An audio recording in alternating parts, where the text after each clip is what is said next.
ہر چیز کا حل واض و نصیحت نہیں ہوتا. آپ یہ بولے نا کہ نہیں جناب چلے ٹھیک ہے جی، علماء اگر کرپشن پہ بیان کرتے تو کرپشن کا ریشو کم ہو جاتا ہے. میں کہتا ہوں ٹھیک ہے کم ہو جاتا، لیکن ختم پھر بھی نہیں ہوتا. کیوں؟ اس لیے کہ ہر چیز صرف تربیت کے ذریعے ٹھیک نہیں ہو جاتی. معاشرے صرف تربیت سے ٹھیک نہیں ہو جاتے. آپ کو میں مثال عرض کرتا ہوں. صحابہ کرام کا زمانہ نبی پاک علیہ الصلوۃ والسلام نے خیر القرون فرمایا. خیر القرون قرنی ثم الذین یلونہم ثم الذین یلونہم. کیا اس خیر القرون کے اندر جو بہترین زمانہ تھا، کیا اس میں سزائیں نہیں ہوتی تھی؟ کیا اس میں حدود قائم نہیں ہوتی تھی؟ کیا اس میں قانون کی عمل داری نہیں تھی؟ کیا وہاں پر غلطی کرنے والے اور جرم کرنے والے کو پکڑ کے سزا نہیں دی جاتی تھی؟ تو کیا صحابہ کرام وعظ و نصیحت نہیں کرتے تھے؟ کیا مسجدیں آباد نہیں تھی؟ کیا اس وقت دین سیکھنے کا رجحان نہیں تھا؟ سب کچھ تھا. لیکن بات یہ ہے کہ لاکھوں کروڑوں کے جو معاشرے ہوتے ہیں نا، وہ کبھی صرف تربیت سے نہیں سدھرتے. تربیت بہت زیادہ اس کے اندر ایفیکٹو ہوتی ہے، مؤثر ہوتی ہے، فائدہ پہنچاتی ہے. لیکن آپ یہ بولیں کہ جناب بڑے بڑے چور ڈاکو بھی اسی سے سدھر جائیں، اس کا ریشو کم ہوتا ہے. میں اس مثال کو، چلے وہ ایک دور کی مثال ہے، میں آپ کو قریب زمانے کی مثال دیتا ہوں. دنیا کے اندر مشہور ہے کہ جناب یورپ کے اندر تعلیم تربیت کا بڑا شاندار نظام ہے. تعلیم بڑی اعلیٰ ہے، تربیت بڑی عمدہ ہے، سیویلائزڈ لوگ ہیں اور ویل ایجوکیٹڈ ہیں اور جو ویل مینرڈ لوگ ہیں. یہ ساری چیزیں بیان کی جاتی. کیا ان ساری چیزوں کے باوجود کہ تربیت بہت اچھی ہے، ہر بندہ تعلیم یافتہ، کیونکہ تعلیم کمپلسری ہے، میٹرک تک تعلیم کے بغیر سوال ہی پیدا نہیں ہوتا کہ کوئی بندہ تعلیم حاصل نہ کرے، ٹھیک سب کچھ ہے. یہ ساری تعلیم و تربیت کے باوجود، کیا ان ملکوں میں منشیات نہیں ہیں؟ کیا ان میں اسلحہ نہیں ہیں؟ کیا وہاں قتل نہیں ہوتے؟ کیا وہاں تیزاب کے حملے نہیں ہوتے؟ ایسڈ اٹیکس نہیں ہوتے؟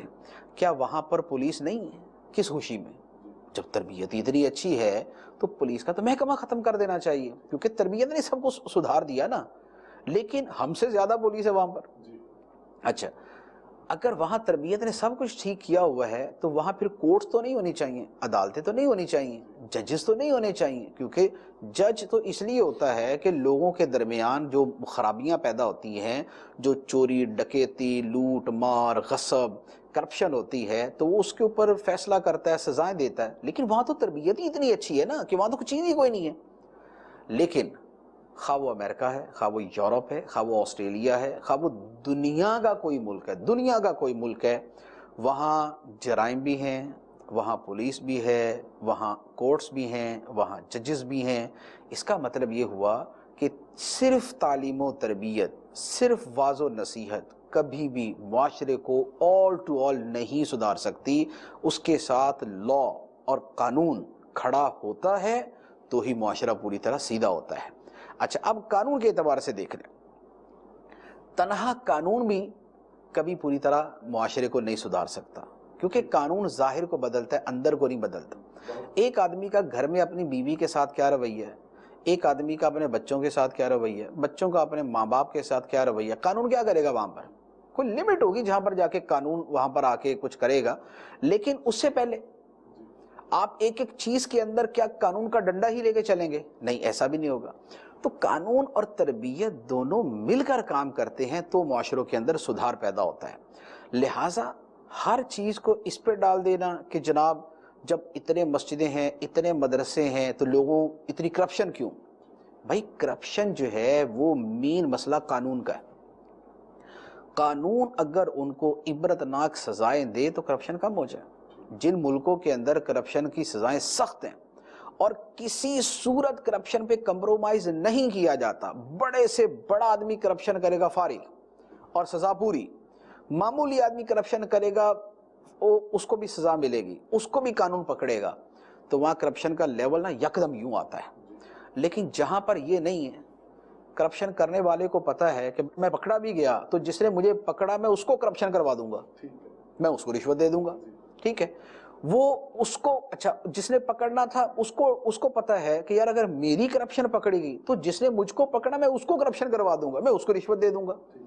تو جہاں پر چین چل رہی ہو کرپشن کی تو وہاں پر سدھار کیسے آ سکتا ہے؟ لہذا جو معاملہ قانون کا ہے اسے واض و نصیحت پہ نہیں ڈالنا چاہیے. واض و نصیحت پہ واض و نصیحت کی حد تک عمل کیا جائے، وہ 50% اگر وہ اس کے اندر کنٹریبیوٹ کرتا ہے معاشرے کے سدھار کے اندر، وہ اتنا ہی کرے. لیکن 50% جو ہے نا وہ قانون کو بھی کرنا ہی پڑے گا. اور پھر وہ ممالک جو ہمارے جیسے ممالک ہیں کہ جہاں پر تربیت جو ہے نا وہ بالکل ہی جو ہے نا وہ لو لیول پہ ہے اور بالکل درمیانے درجے کی تربیت ہے، وہاں پر قانون کو زیادہ سخت ہونا پڑتا ہے. یعنی بہت سے ممالک وہ ہوں گے جہاں پر 10% قانون عمل کرتا ہے لیکن 90% تربیت ہی ان کو صحیح رکھتی ہے. روڈ پہ گاڑیاں چلانے والے جن ملکوں کے اندر لوگ مہذب ہیں اور ایک دوسرے کے حقوق کا خیال رکھتے ہیں، گاڑیاں صحیح بالکل صحیح چل رہی ہوتی ہیں، کوئی کسی کو کراس نہیں کرتا، کوئی سگنل نہیں توڑتا. حالانکہ وہاں پر قانون جو ہے بڑی بعد میں آتا ہے، لوگوں کی تربیت ہی وہاں پر ان کو صحیح چلا رہی ہوتی. لیکن ہمارے جیسے ملک کہ جہاں پر ٹریفک قوانین کے حوالے سے تربیت زیرو، وہاں پر اگر یہ کہہ دیا جائے نا کہ جناب مسجدوں میں صرف مولوی صاحب بیان فرما دیں گے کہ پیارے بھائیوں لین میں چلا کرو، اپنے ایک دوسرے کو کراس نہیں کرنا، آپ نے ہارن نہیں دینا، آپ نے سگنل نہیں توڑنا، یہ مولوی صاحب 1500 سال بھی بولتے رہیں گے نا تو یہ کبھی قوم سدھرنے والی نہیں ہے. یہاں پر قانون ہی عمل کرے گا. لیکن وہ قانون والے صاحب تو کونے پہ گپے مار رہے ہوتے ہیں، وہ دو اکٹھے کھڑے ہوتے ہیں آپس کے اندر گپے مار رہے ہوتے ہیں، لوگ پھنس رہے ہیں، لوگ لڑ رہے ہیں، لوگ ایک دوسرے کو جناب ایکسیڈنٹ ہوگا تب وہ تشریف لائیں گے، اس سے پہلے پرواہی کوئی نہیں. تو جہاں پر قانون کا یہ حال ہوگا وہاں پر قوم کہاں سے سدھرے گی؟ لہٰذا چیزوں میں یہ دیکھا جائے کہ کتنا حصہ اس میں واض و نصیحت کا ہے، کتنا حصہ قانون کا ہے. اب جیسے یہ کرپشن والی مثال ہے، اس کے علاوہ اور مثال دیکھ لیں. اب جیسے پاکستان کے اندر وہ تیزاب پھینکنے کے واقعات ہوئے نا کہ عورتوں کے اوپر تیزاب پھینک دیا گیا، لبرلز فوراً کھڑے ہوئے، علماء کیا کر رہے ہیں، مولوی کیا کر رہے ہیں، تم کیا کر رہے ہو، علماء کیا کر رہے ہیں، یار قانون کیا کر رہا ہے؟ یہ ایسڈ اٹیک ہوا ہے، یہ تیزاب پھینکا ہے، اب مولوی صاحب انویسٹیگیشن کریں جا کے کیا؟ مولوی صاحب جمعے میں بیان کریں کیا کہ پیارے بھائیوں تیزاب نہیں پھینکنا کسی کے اوپر؟ کیا اس طرح کے جملوں سے اس شیطان آدمی پہ اثر ہوگا جس نے شیطانیت کی انتہا کر کے دوسرے پہ تیزاب بھی پھینک دیا، جس نے پوری زندگی برباد کر دی دوسرے کی، جس نے دوسرے کا چہرہ بگاڑ دیا؟ نہیں، یہاں قانون عمل کرے گا، یہاں قانون کا ڈنڈا جو ہے وہی ان کو سیدھا کرے گا. اسی طرح یہ کاروکاری ہے، عزت کے نام پہ قتل کر دینا، غیرت کے نام پہ قتل کر دینا، تو یہ کیا صرف واض و نصیحت سے صحیح ہو جائے گا؟ واض و نصیحت بھی ہونی چاہیے لیکن اس سے زیادہ عمل دخل یہاں پر قانون کا ہے. قرآن پاک نے قتل کے جواب میں یہ نہیں فرمایا کہ جو قاتل اس کو واض و نصیحت کرنا، اچھے طریقے سے سمجھانا، نہیں فرمایا اس کو جواب کے اندر وہی سلوک اس کے ساتھ کرنا. قتل کا جواب قتل کے ساتھ ہے، جس نے قتل کیا اس کی سزا بھی قتل ہی ہے، قصاص ہے اس کے اندر. تو واض و نصیحت کیوں نہیں بیان کر دی کہ واض و نصیحت کر دینا، اس کو اچھے طریقے سے بٹھا کے؟ نہیں، پتہ ہے کہ صرف واض و نصیحت سے کام نہیں ہوتا، وہاں پر جرم کی شدید سزا دینی پڑے گی تبھی وہ سدھرے گا. تو اب یہ کاروکاری کا میٹر ہو گیا، یہ ایسڈ اٹیکس کا میٹر ہو گیا، یہ اسی طرح وہ ایک اور رسم ہے، وہ ورنی کی رسم. ورنی کی رسم ہے، لبرلز کھڑے ہو جائیں گے، مولوی کیا کر رہے ہیں؟ ارے تو بھائی یہ تو کسی صوبے کا یا کسی قوم کا کلچر ہے، اس میں علماء کا عمل دخل کہاں سے ہو گیا؟ تو ہمیشہ چیزوں کو ذرا یہ دیکھ لیا جائے کہ یار اس کا اصل جو اس کے اندر ذمہ دار ہے وہ ہے کون؟ کیا اس کی ذمہ داری علماء پہ ڈال لیں گے یا اس کی ذمہ داری جو قانون نافذ کرنے والے ہیں ان پہ ڈال لیں گے کہ بھائی تمہاری ذمہ داری تھی، تم کیوں نہیں اس کو پورا کر رہے؟ تو لہٰذا چیزوں کو اگر اس طرح تھوڑا سا رکھ کر دیکھیں گے تو ہر چیز کا جو اصل ریزن ہوگا اور جو اس کا اصل حل ہوگا وہ ہمیں سمجھ آ جائے گا.